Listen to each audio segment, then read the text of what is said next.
Ladies and gentlemen, Making Michigan More Competitive is sponsored by Business Leaders for Michigan. Please welcome Awenate Cobbina, Chief Executive Officer of Bedrock Manufacturing Company and Chairman of Michigan Economic Development Corporation Executive Committee. Maureen Krauss, President and Chief Executive Officer of Detroit Regional Partnership. Sandy Pierce with Huntington Bank. Doug Song, Chief Strategy Officer of Cisco Secure and co-founder of Duo Security. And to moderate the discussion, Paul W. Smith, host of WJR News Talk, 760 AM.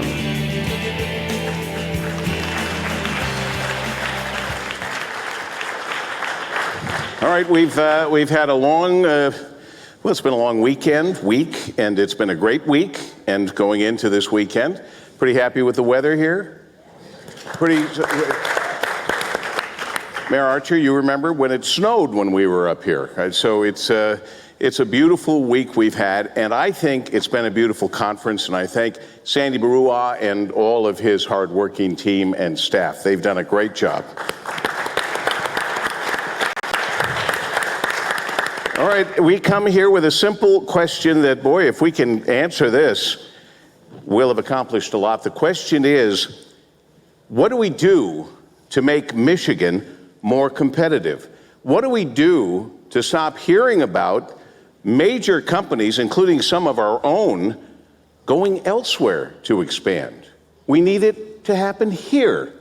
So what are we going to do to make Michigan more competitive? You've already met these folks as they've come on the stage, so I'm just going to go right to Maureen. We just finished a lunch discussion focused on Michigan's economic competitiveness with amazing folks like yourself and like, John Ricolta, Congresswoman Debbie Dingell was there, Matt Cullen, a whole bunch of folks.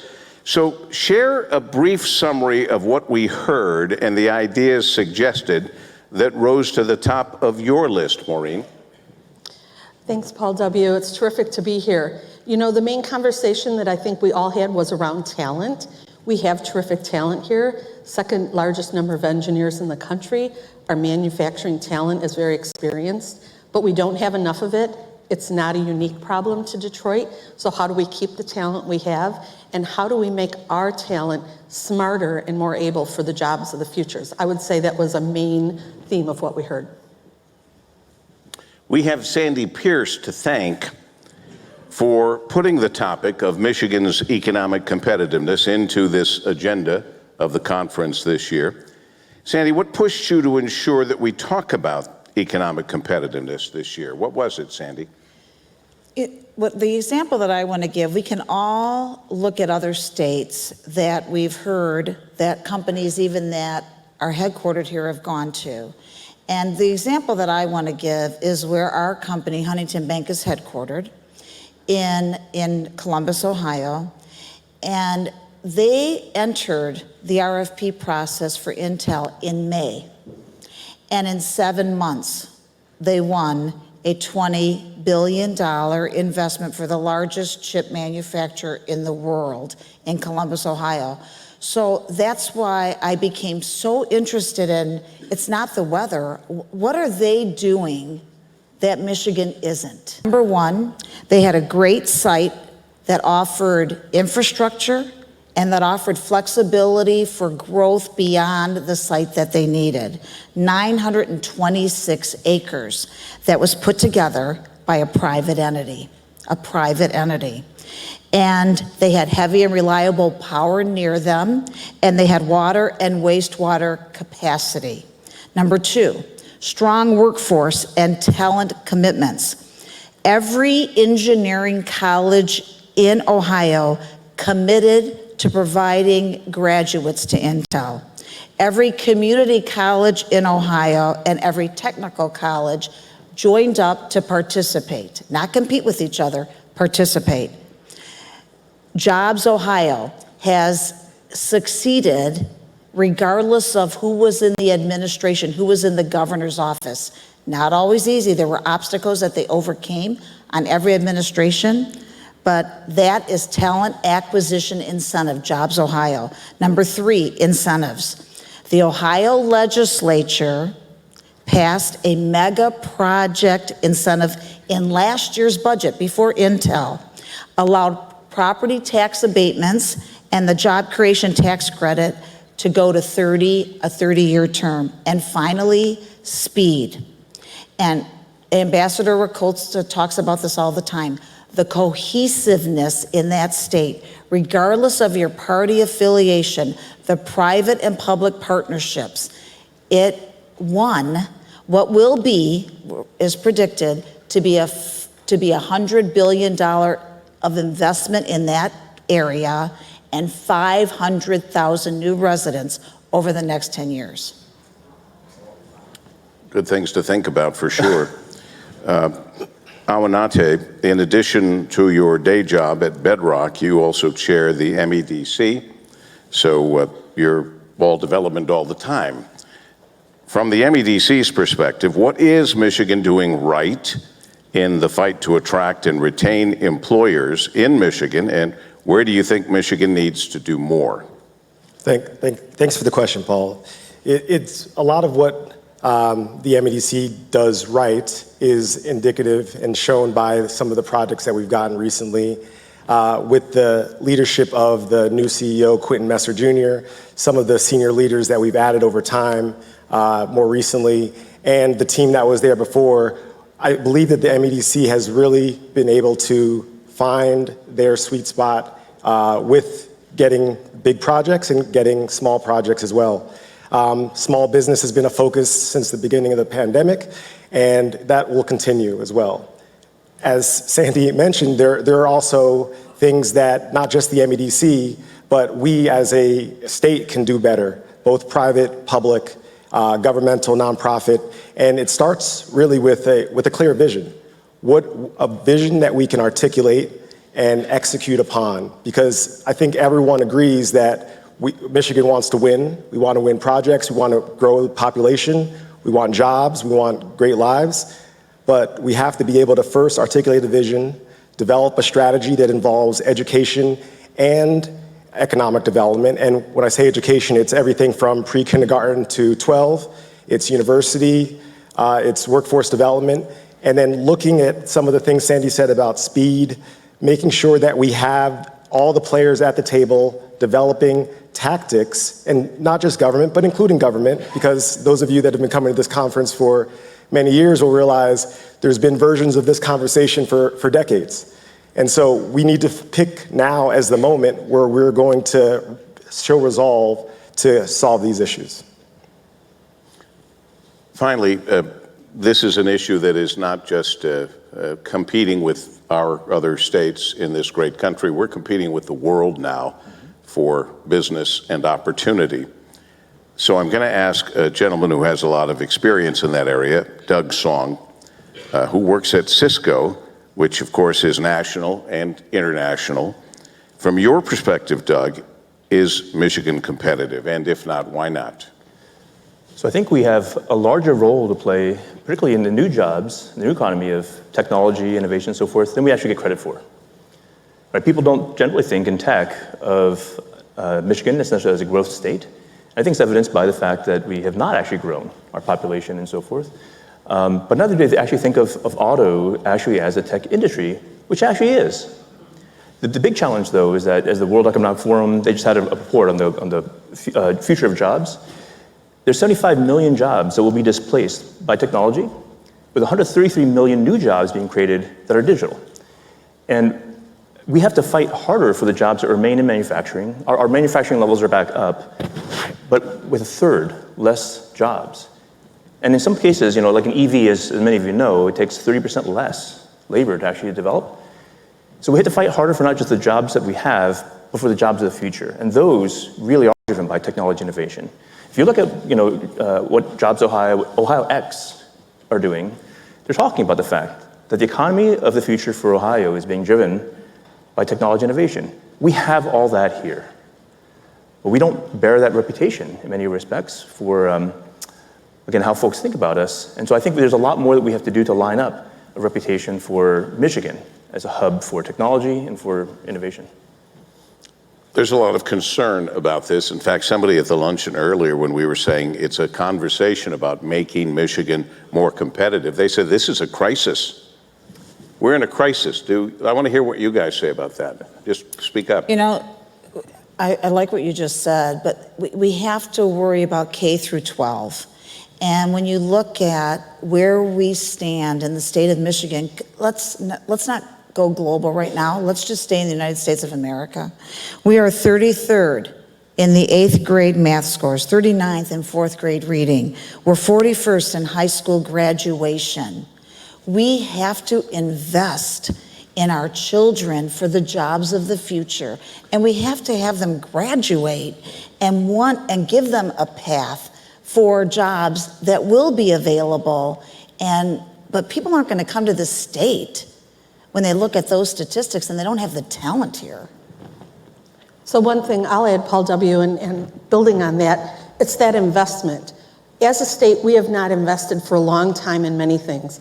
Improving our infrastructure, investing in K through 12 through our university system. We've spent money, that's true, but we haven't invested to improve it. You know, when you build a house, and I think about when my parents built their house, we sold it 50 years later, nothing was original on the house. Things had been upgraded through the years and improved, and we need to do that in every component of our state to show businesses that we are interested in our foundational infrastructure that they want to invest in. We haven't done that. And the other piece that's been touched on that we really need to spend time on is this thought about getting along. As Awenate said, we all agree. I guarantee every person at this conference agrees we want better jobs for our residents and we want more investment in our state. So that's our foundation. Let's build on that foundation and see how we get to be the state that people want to come to, that companies want to come to. We've kind of lost that vibe, and I don't know if we've just taken things for granted or we've thought, well, it's good enough for now. It should never be that way.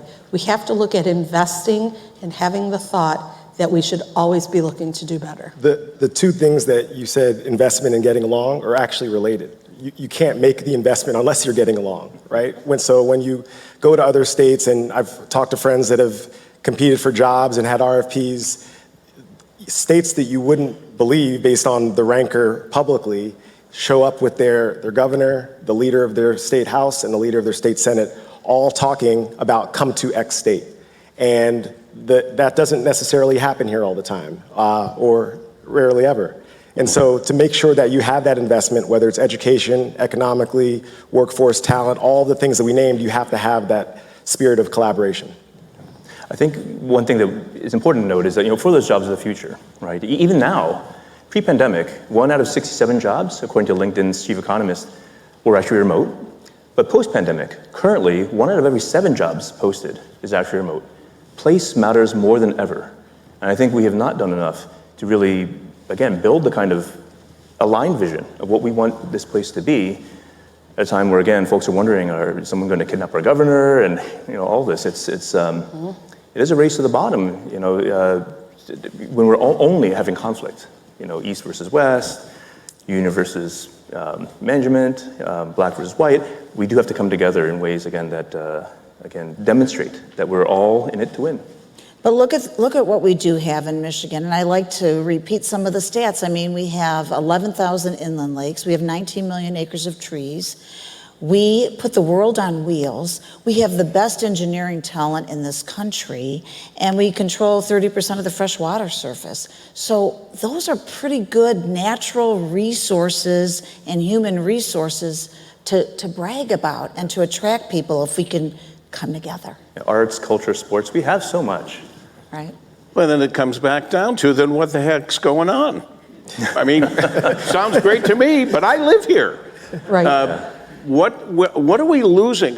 From your vantage point, what do these other places have that we don't? That's even having some of our own people, students and workers, become attracted to other places and go there. It's interesting, we were talking backstage, as a relatively new transplant to Michigan, I had never thought about coming to Michigan for tourism or livelihood prior to coming. And I came for a job, and I'm still here 6 years later, and I love it, and I'm here on stage, so thank you for having me. But the thing that we are missing is there's not a one-size-fits-all solution, right? There's many different populations of talent, some of whom come here for 2 or 4 years for university, and then some of whom leave. People that grew up here and went through the K through 12 school system and then moved along, or others like Doug and I that grew up somewhere else and would stay. So you can't have a one-size-fits-all solution, but people want a lot of the same things. They want to have a good life. They want to have a good job. They want to have mobility. They want leisure activities. And those are things that we have parts of, but we need to create a vision of the life that they could have that enables them to come join us. And I think when you look at, especially on the stage, many of us have lived in other places. I've lived in Arizona and Indiana and Illinois, and having that perspective and seeing how other states do things really helps you understand what we could do better. It is that all being on the same page as one team Michigan. It's really important. I've been privileged to do international work where I've had businesses in China and India say, we want to be the Detroit of China, or we want to be the Detroit of India. And I've thought, can I bring you home with me so we can all believe that? Because we have to build on the assets we have. It doesn't mean we're not working really hard to fix the ones that need to be fixed. And I think having our leadership, our political leadership, our business leadership, all on that same page is going to be really important so our residents believe that we have assets that are valuable to others and we can build on them. Just as an example, I think we need to find the political will to actually seek a shared success that's larger than ourselves. In other states, we see things like $500 million in Indiana that they deployed across 92 counties for placemaking. We opened an office in Austin, Texas, where they passed a $7 billion millage for public transit, just in that one city. I mean, we couldn't pass a $4 billion millage across 4 counties here for the same. We have a lot of these things I think we need to figure out how to come together on and as political coalitions. And for me, that's why we're here, right? We have to find the right intersection of business, politics, and society, philanthropic sector as well as nonprofits, to really solve these pressing problems in ways that we can all agree with in a highly polarized time. Awenate, you had said about the idea of these other states that are going for businesses, putting a unified face forward, bipartisan, unified face forward. And one of the things we picked up from our earlier discussion was that the companies feel sometimes there's too much uncertainty in Michigan. And part of that is term limits. You get working well with somebody.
Only ones that they're going to be able to do that is us. Okay, but Sandy, and you know this, you wouldn't be as successful as you are if you didn't.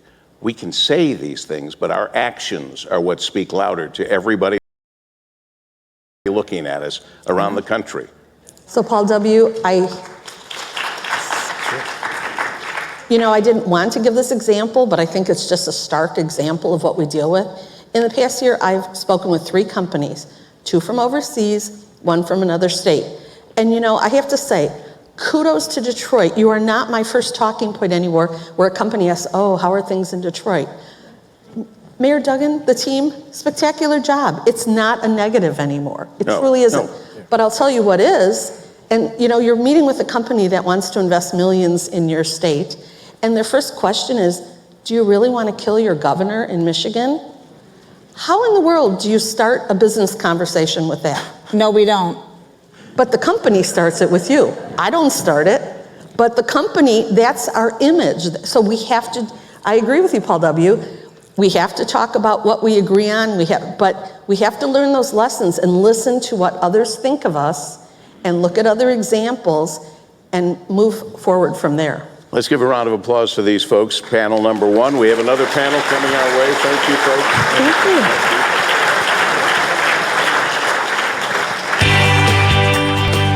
Joining Paul W. Smith on stage, please welcome Sandy Baruah, President and Chief Executive Officer of the Detroit Regional Chamber. Tina Freese Decker, President and Chief Executive Officer of BHSH Systems. Quentin Messer Jr., Chief Executive Officer of Michigan Economic Development Corporation and President and Chair of Michigan Strategic Fund. And Howard Underleader, President and Chief Financial Officer of Dow. As our conversation continues with a new group of people, they were also together earlier at the luncheon in their groups. They were discussing a lot of different things, the crisis, the talent. We talked about 300,000 women leaving the workforce in Michigan over the last several years, the uncertainty, the term limits. There's a heck of a lot that needs to be discussed. I'm sorry, are we the B team or you're saving the best for last? Just want to be clear on I want to make it our clear role that here. I did not pick the group, nor did I put them in any order whatsoever. I'm happy to be helping out the chamber, and I think it was Sandy Baruah that did all of this. I'm just guessing. So I'll start with Sandy. We're at the chamber conference. The chamber leads our region's economic development agenda. How did the conversation over lunch compare with your thoughts going into the lunch? For one, I'll give you a little help here.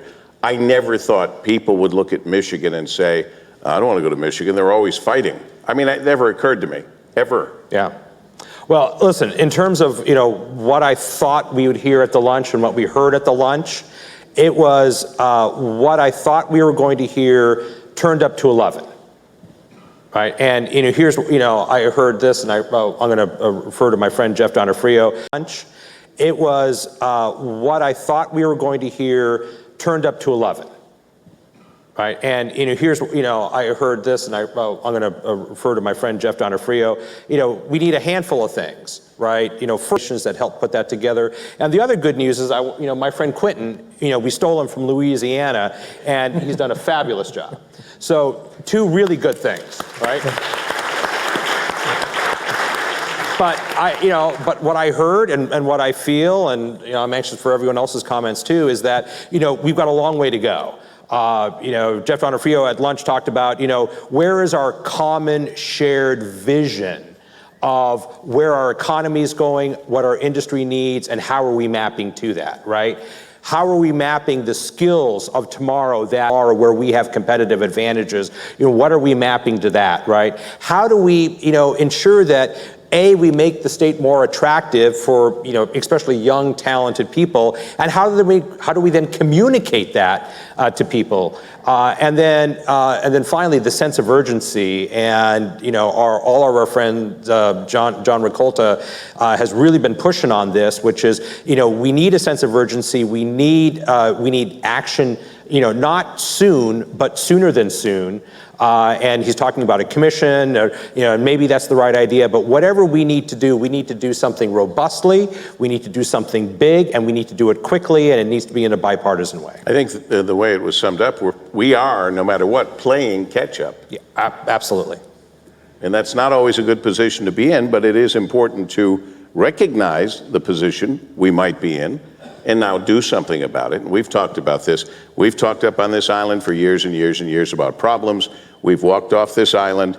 Heck, I even had a hat that said we've solved the mass transit problem in Detroit. I think I got that hat every year. But anyway, be that as it may, we do have the mass transit problem solved now in Detroit. We better move on here. Let's go to please, Tina Freese Decker. Your footprint now extends from one end of the state to the other, so congratulations on the merger and coming out on top as the leader. Clearly, more population means more patients, which is good for Spectrum Beaumont. Is Michigan doing all the right things to create an environment that is attractive to both people and businesses from your point of view? Well, I think there's a couple things that we need to do to make sure that we are really successful as a state. And when I think about it, we want to make sure that Michigan is a place where people come to live. I'm sorry, can you hear her? Yeah, hey folks, Mic doesn't seem to be on back there. yeah, so let's fix that. No. Okay. And I would go over and lean and put my chest in her face so she could talk to my microphone. But this could be misconstrued. Don't do that, No, Paul W. maybe we not in this day and age. There we go. Thank you. There we go. So I think we need to do a lot for our state. We want to make sure that we are a great place where people want to come and live and work and thrive here. And I think that requires us to build upon what we've done for centuries, which is really think about innovation, think about our people, and think about the places that we have. So we need to be more innovative and connecting with all of our team members to really invest in them and invest in services that allow us to partner with businesses and universities to accelerate people being embraced and ready to go to work in our fields. One of the things we've been doing is with Grand Valley State University, we actually realized that we need to not just invest in nursing, but we needed to invest in expanding the pipeline. And so we partnered with Grand Valley State University to expand the pipeline of 500 nurses over the next 6 years. And it took a little give and take on both parties, but we came up with a really innovative approach, and we actually hope that many others copy it, because we think it will be really good to expand the pipeline, not just for nursing, but we could do it for other areas. I also think we need to focus on well-being. You know, all of us have team members, and there's a significant increase in mental health and mental distress in our workforces. When I look at the health rankings by state, Michigan is the 42nd state where people have mental distress. And that impacts all of our workers and all of our kids, everybody in our state. And so we need more access to the services, and we've been partnering to figure out how to improve acute care access, but we also need to focus further upstream, because we don't want to be dealing with crisis after crisis. We need further prevention and what we're trying to do to address things before it gets to a crisis. And so that's a big effort to make sure that we're taking care of the well-being of our team members. And if we do so, they're going to be more productive, more creative, and more engaging in the workforce. And then the third thing I just want to comment on is we need to make sure that our environments are supportive for our team members to come to work every day. That could be creating a belonging and inclusive environment. We know that the environment has a huge impact on the health of people and their productivity, and so we need to make sure that we have environments that support people, women, to come to work every day, that they feel like they belong and included in the process. And I think Michigan can do a lot to make sure we are a welcoming and belonging state. Excellent. Howard, we'd like to ask you, I think they said it in the announcement that Howard Ungerleider is involved with one of our great international companies that, thank God, continues to stay in Michigan. We really appreciate Dow in every way. As a Fortune 500 leader, you do business all over the globe, as I mentioned. You call Michigan home. Compared to other nations and other states where Dow is in fact located, what are Michigan's strengths, and where do you think we fall short from your own experience?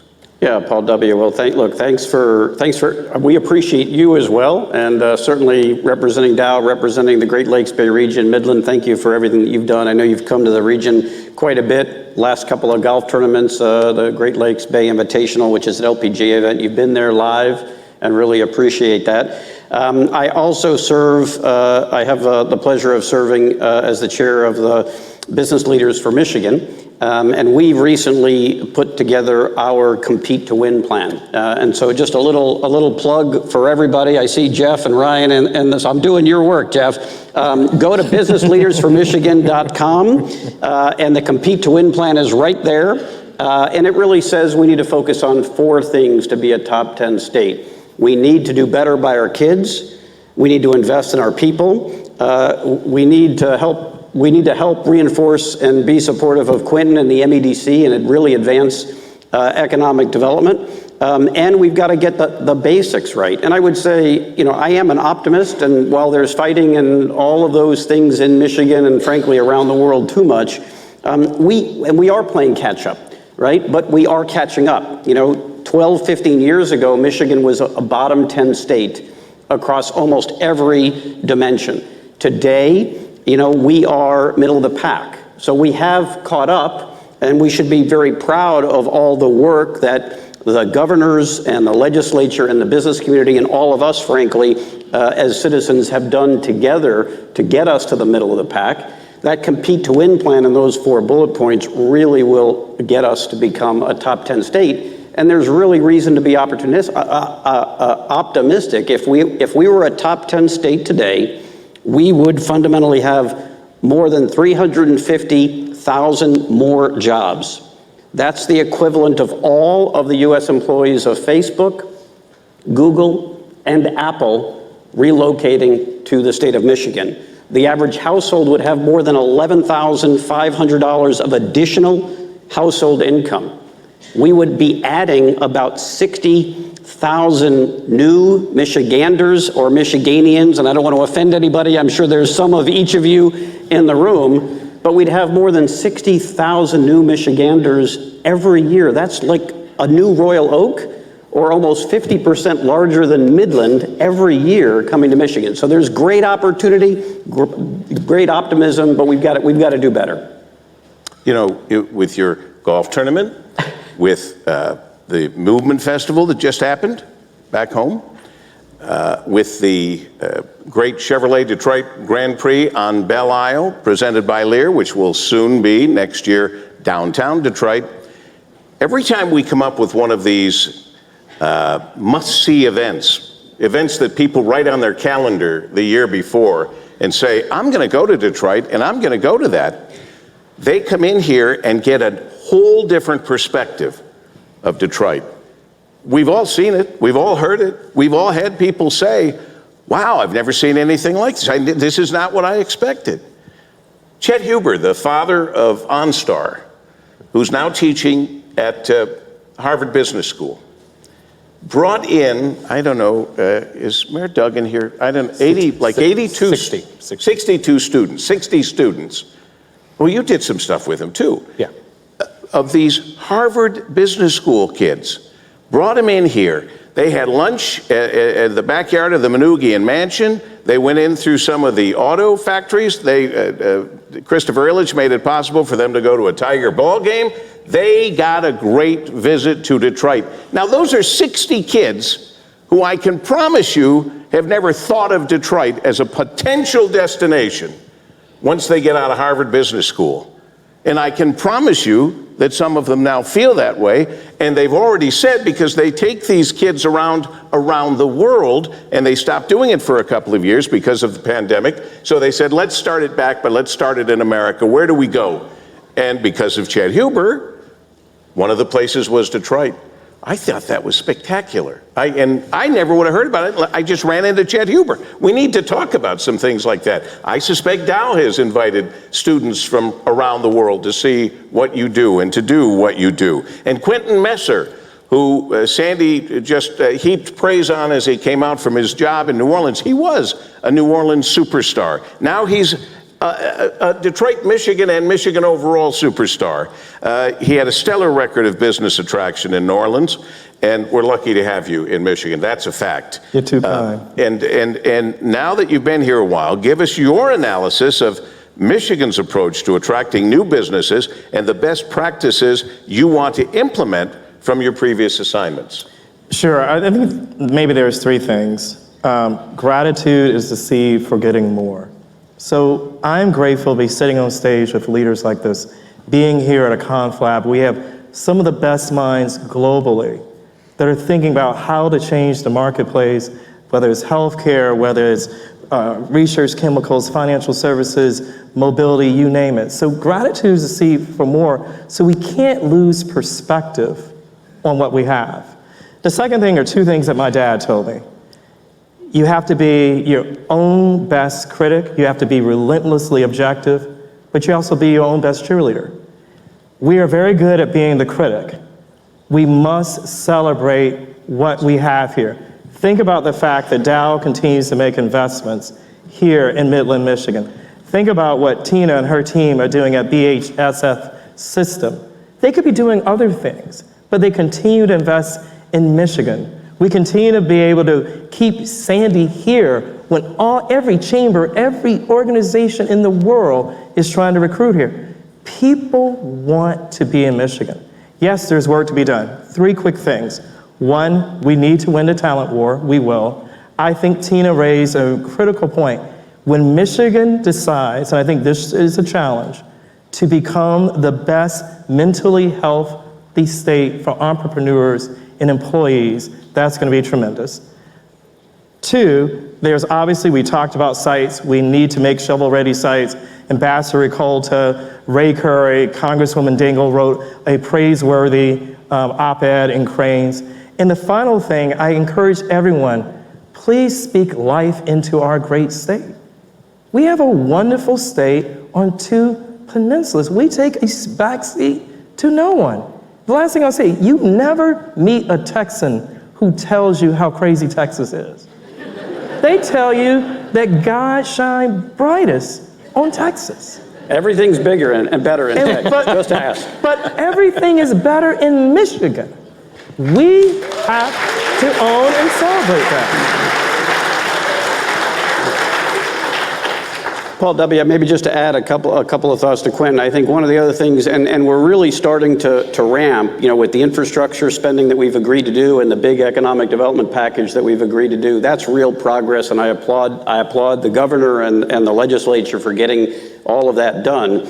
But what we also need to do is help support Quentin and have a consistent economic development incentive program that survives through political cycles over the long run, because in business, you have to have certainty, you have to have consistency, you have to know what you're going to expect before you can invest. And so that's one of the critical things. And the other thing, and I know Quentin's really working on this, and frankly, other states today are doing it better, and that's one of the big reasons why Quentin's here, is to have better overall customer experience, either for businesses or companies that are here, that are expanding, or for businesses that we're trying to attract. We have to get better at being a one-stop shop with limited complexities, and that understand that Quentin can have those shovel-ready sites and have those options and those packages available, that whether you're investing in an R&D lab where Dow is in the process, thanks to Quentin's help, we're going to invest several $100 million of new money into new labs for material science, or whether it's EVs or anything in between. Semiconductors as another key example. We've got to support Quentin and give the MEDC the ability to provide that capability. Absolutely well put.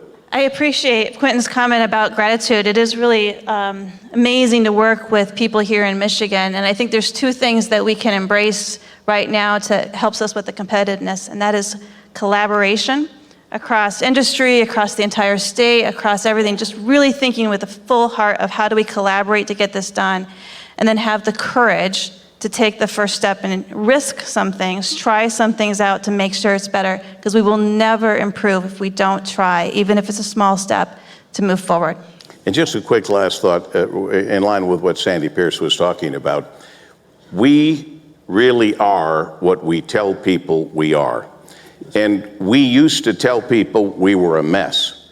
When family members or other people would come in to visit, what did people do? They automatically drove around to the worst parts of Detroit and said, see, this is what you've heard on the news. See what I'm talking about? Isn't this terrible? Luckily, we've stopped that.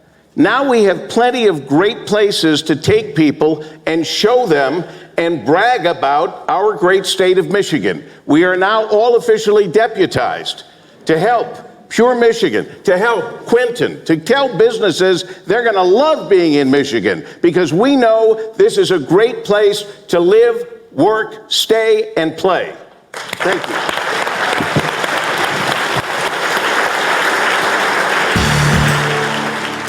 Please welcome Arn Tellem, Vice Chairman of Piston Sports and Entertainment and Chair of the 2022 Mackinac Policy Conference. Got me again.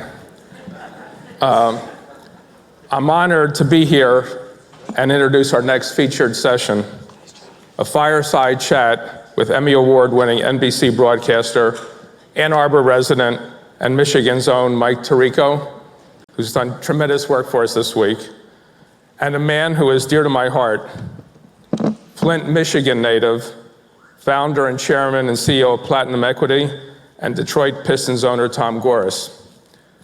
It's also great to have, along with Tom, his wife and partner, Holly,